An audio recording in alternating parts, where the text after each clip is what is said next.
पेंग यिहंग ने पुलिस से अपनी प्रेमिका को बचाने के लिए यांग झेंगजियांग को बिना किसी हिचकिचाहट के मार डाला। फिर वो मियाओ ज़िशुन के सामने फिर से प्रकट हुआ। पेंग यिहंग की बंदूक की चेतावनी का सामना करते हुए मियाओ ज़िशुन ने आसानी से हिलने की हिम्मत नहीं की। पेंग यिहंग ने अंतिम चेतावनी दी, कल दोपहर 12 बजे आखिरी समय सीमा है। अगर तुम उसे एक दिन भी नहीं छोड़ोगे तो मैं हर दिन तुम्हारे एक आदमी को मारूंगा। इस समय डरा हुआ मियाओ ज़िशुन जानता था कि पूरी तरह से बेकाबू पेंग यिहंग बहुत खतरनाक था, इसलिए उसने तुरंत अपने वरिष्ठों को फोन किया और एक ऑपरेशन योजना तैयार की। फिर गो ली को अस्पताल से पुलिस स्टेशन वापस लाने के बाद उसने IPSC शूटिंग अनुभव वाले पुलिस अधिकारियों के एक समूह को इकट्ठा किया और पेंग यिहंग के लिए एक घात लगाई। एक बार जब वो पुलिस स्टेशन में घुसता है तो उसे आसानी से पकड़ा जा सकता है, क्योंकि उसे विश्वास था कि पेंग यिहंग अपनी प्रेमिका को बचाने के लिए पुलिस स्टेशन जरूर आएगा। आप सभी IPSC प्रशिक्षित पुलिस अधिकारी हैं। आपको पता होना चाहिए कि पेंग यिहंग कौन है। वो अपनी प्रतियोगिता वाली बंदूक से 22 गोलियां चला सकता है, जबकि सामान्य पुलिस अधिकारियों के रिवाल्वर केवल 6 गोलियां चला सकती है। जब वे अपनी बंदूकें लोड कर रहे होंगे तो उसके पास उनके सिर पर निशाना लगाने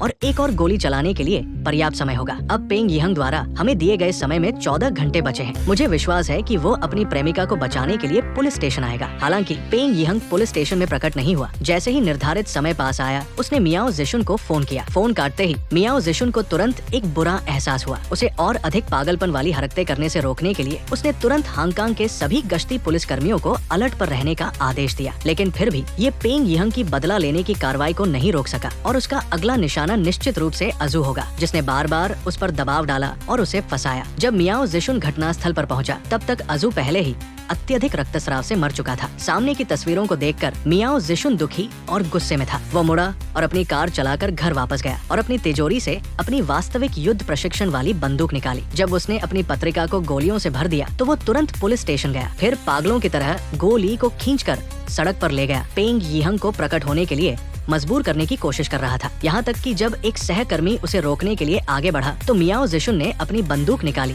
और कहा, दूर हट जाओ। इंस्पेक्टर मियाओ, शांत हो जाओ, ये तुम्हारा काम नहीं है। नहीं, ऐसे मत करो। एक अपराधी के लिए ये लायक नहीं है। क्या ये मौत लायक है? क्या अन्य सहकर्मियों की मौत लायक है? बस करो, अब ये जान के बदले जान नहीं है। तुम हीरो नहीं हो। मैं नहीं चाहता कि तुम बंदूक लेकर इधर उधर लोगों को मारो। अंत में अपनी प्रेमिका के समझाने पर बेकाबू मियाओ ज़िशुन धीरे धीरे होश में आया। दूसरी ओर पेंग यिहंग पूरी तरह से अपने राक्षसी विचारों में डूब चुका था। असनीय पीड़ा से पीड़ित वो अपने हिंसक कृत्यों को नियंत्रित नहीं कर सका। वो उस दर्द से छुटकारा पाना चाहता था जो उसे सता रहा था और उसने अपनी बंदूक अपनी कंटी पर रख दी। जब पेंग यिहंग बेबसी से रोया तो अचानक उसे याद आया कि वो अभी मर नहीं सकता था, क्योंकि उसकी प्रेमिका अभी भी पुलिस की हिरासत में थी। फिर वो उठा और मियाओ ज़िशुन को फोन किया। हेलो, तैयार हो? हम तैयार है। उसे कहाँ छोड़ना है मैं तुम्हें तब बताऊंगा, समझ गए? याद रखना, ठीक 12 बजे क्या करना है। क्या तुमने नहीं सुना? क्या तुमने अभी तक कार तैयार नहीं की? 12 बजे जैसे ही मुझे अपराधी के स्थान का पता चले तुरंत निकल जाओ। मैं 20 लोगों के साथ जा रहा हूँ। अजिन, तुम दोनों मेरे साथ आओ। असु, फ्लाइंग टाइगर्स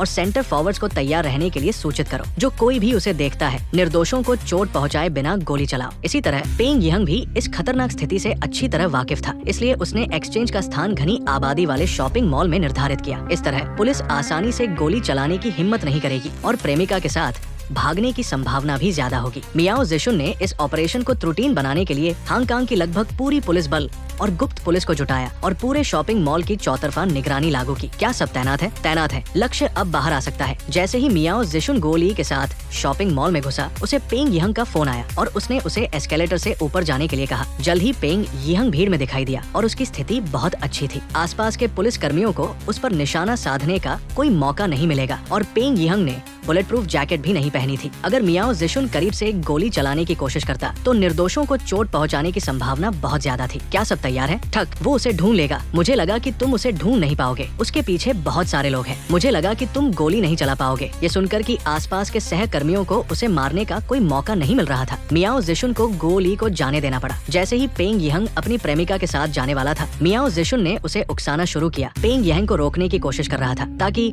सहकर्मियों को निशाना साधने का मौका मिल सके। तुम शायद नहीं जीतोगे। मेरे पास मेरी प्रेमिका मेरे साथ है। बाधाओं के कारण पेंग यिहंग ज्यादा देर तक नहीं रुका और जल्द ही बंदूकधारियों की नजर से ओझल हो गया। फिर वो सफलतापूर्वक आसपास के घेराबंदी करने वाले पुलिस कर्मियों से बच निकला और तेजी से लिफ्ट में घुस गया। फिर वो सिनेमा घर से शॉपिंग मॉल से भागने की तैयारी कर रहा था, लेकिन उसे उसके पूर्व छात्र वू यूनक्सिन ने खोज लिया। जब मियाओ ज़िशुन और उसके लोग वू यूनक्सिन द्वारा बताई गई जगह का पता चला तो आसपास के सभी पुलिसकर्मी सिनेमा घर की दिशा में दौड़ पड़े। इस समय वू यूनक्सिन पहले से ही पीछे से बंदूक पकड़े हुए था और गोली चलाने की तैयारी कर रहा था। हालांकि गोली ने ठीक से उसकी नजर को रोक दिया, जिससे वो पेंग यिहंग को सटीक रूप से नहीं मार सका। लेकिन मियाओ जिश को इतनी परवाह नहीं थी। उसने तुरंत आदेश दिया कि वो गोली चलाए और उसे एक साथ खत्म कर दे, और वो मुड़ा और पलटवार करना शुरू कर दिया। जब उसने देखा कि वो उसका अपना छात्र था तो पेंग यिहंग और भी पागल हो गया। उसने वू यूनक्सिन को कई और गोलियां मारी। गोली ने देखा कि उसका दोस्त गोली लगने से गिर गया था और उसने दृढ़ता से खुद को पेंग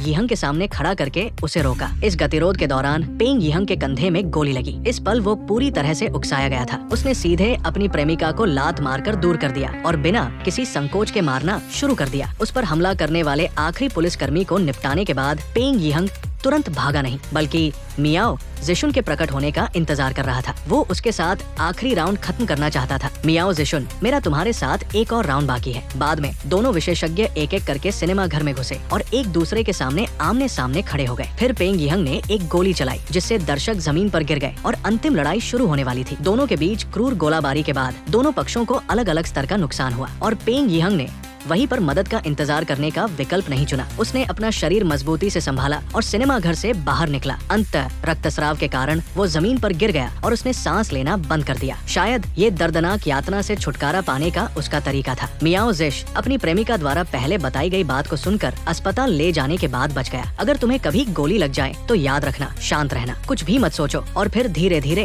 धीरे सांस लो। इस तरह जीवित रहने की संभावना बहुत ज्यादा है।